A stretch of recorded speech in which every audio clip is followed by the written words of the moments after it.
Greetings in the name of Jesus Christ, the Son of the living God.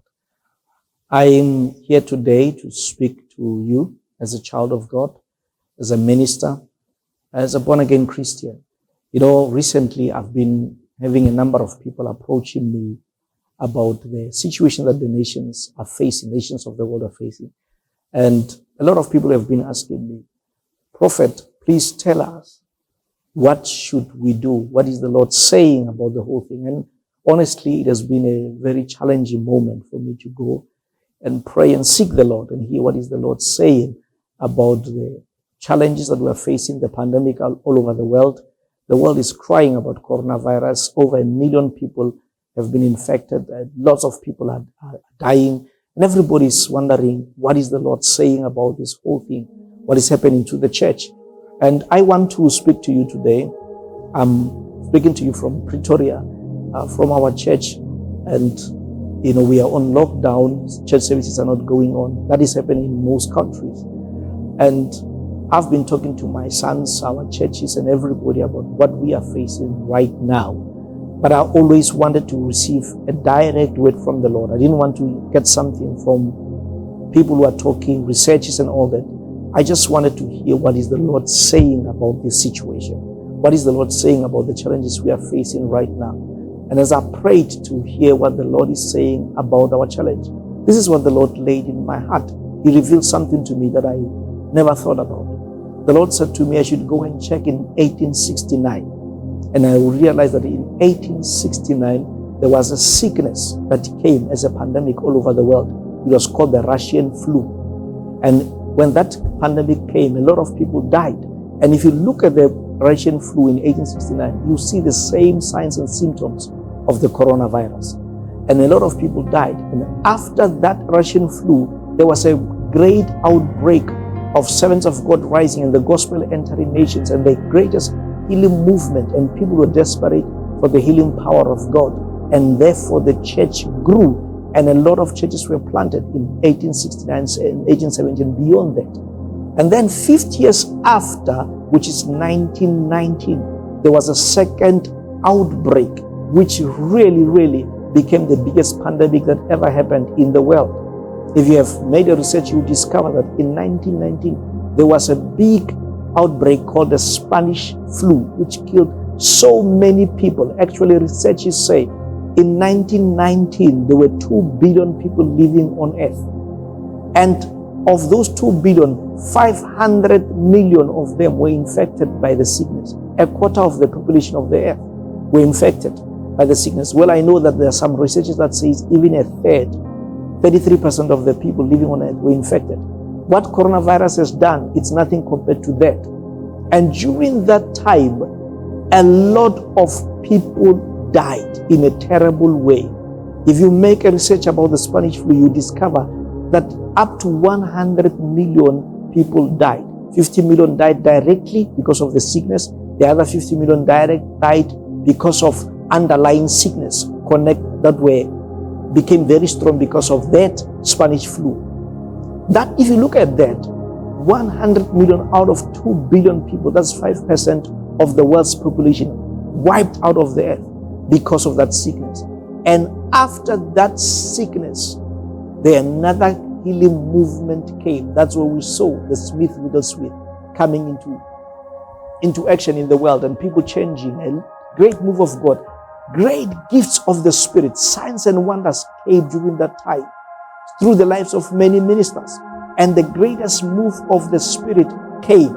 That's where people like Amy Semple McPherson, in South Africa, we had a man called Didwaba who just rose up and started moving in signs and wonders. And for every evil that the enemy did, God brought a great revival, which brought healings, miracles, great move of God.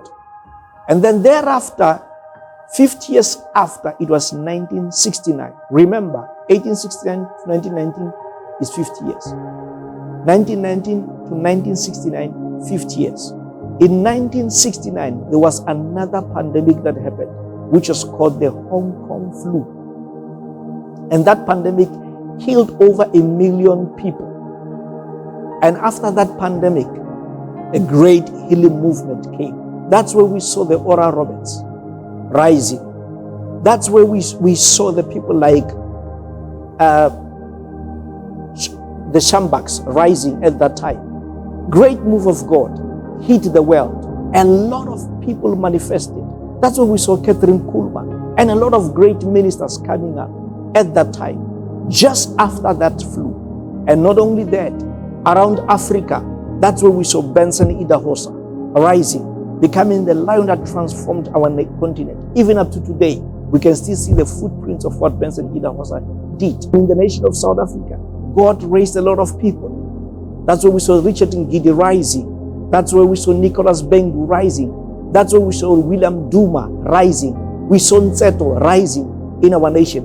Miracles, signs and wonders that we have never seen before hit our nation, shook our nation, and the gospel grew. Churches were planted. Great wonders happened. And now, 50 years after, 2019, the coronavirus came. Is that a coincidence? That every 50 years, there is a certain pandemic that hits the world. 2019, coronavirus came. Because of the coronavirus, God is going to raise a lot of healing gifts. Anointed people. Many signs and wonders we have never seen are going to rise. Miracles are going to happen. Nations that did not know God are going to know God. People that never saw the miracles are going to see miracles. I want you to brace yourself. If you have the healing gift in your life, if you have ever had passion for healing, for miracles in your life, this is the time for the greatest move of God. The greatest wave is about to come upon your life. I've seen miracles before. I've seen blind eyes in my ministry opening. I've seen cripples walking, deaf ears hearing. I've seen miracles. I've seen God extending people's legs and doing a lot of miracles. But the Lord said to me, you ain't seen nothing yet. The great things are about to happen. The greatest miracles you've ever seen are about to happen. God is about to show the world He's a great God.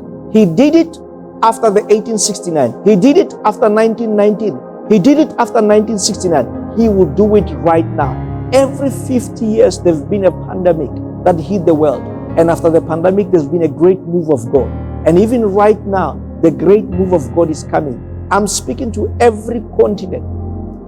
Get ready for the move of God. Right in the Middle East, get ready for the greatest move of God. You will see people seeking the Lord. You will see nations coming to Christ. You will see healings you have never seen in the Islamic land. The mighty hand of God. Evangelists coming into those lands and preaching the gospel, and miracles are going to happen. Right in Asia, you will see God moving in a mighty way. Right in Europe, God is going to move and re-hit the nation, revisit the nation. Revival will break out in Europe. In North America, you will see the mighty hand of God. In South America, the mighty hand. A big wave is coming in the Latin American nation, in the Caribbean islands, in the islands of the world, in Australia, in Oceania, in Antarctica, around Africa, the great move of God in the northern part of Africa. You will see the great move of God in the West Africa. Get ready for the move of God in the East Africa. Move of God is coming in Central Africa, in Southern Africa, in South Africa, in all the provinces. I speak to the Northwest, to the Mpumalanga, to Limpopo, to Gauteng, to Free State, to Eastern Cape, Western Cape, KZN. I speak to all the provinces. I speak to all of them. Experience the move of God. It's about to come to every province in our country. As God did it in those nations, He's about to do it right now. Get ready. Everybody prepare yourself. Let prayers rise. Let prayer movements rise. Let ministers rise. Every office, I speak to all the apostles, the prophets, the evangelists, the pastors, the teachers, and everyone. Get ready for the great move of God. Every intercessor, get ready for the move of God. There's something big God is about to do. This coronavirus has come so that the world can see what God can do. When the enemy comes like a flood, God will raise the standard. I prophesy to you right now. I know everybody has been saying to me, prophet, from the US, from UK, from North America, from North Africa, from West Africa, everybody has been saying to me, prophet, what is the Lord saying? But this is the word of the Lord right now. This is the greatest move of God we are going to see. Prepare yourself. Prepare your media. Prepare the grounds. Prepare your church. Prepare people around you. You are going to see the biggest harvest ever. And a lot of churches are going to be planted than any other time. The devil is going to regret what has happened right now. God bless you. The greatest move of God is coming your way in Jesus' name.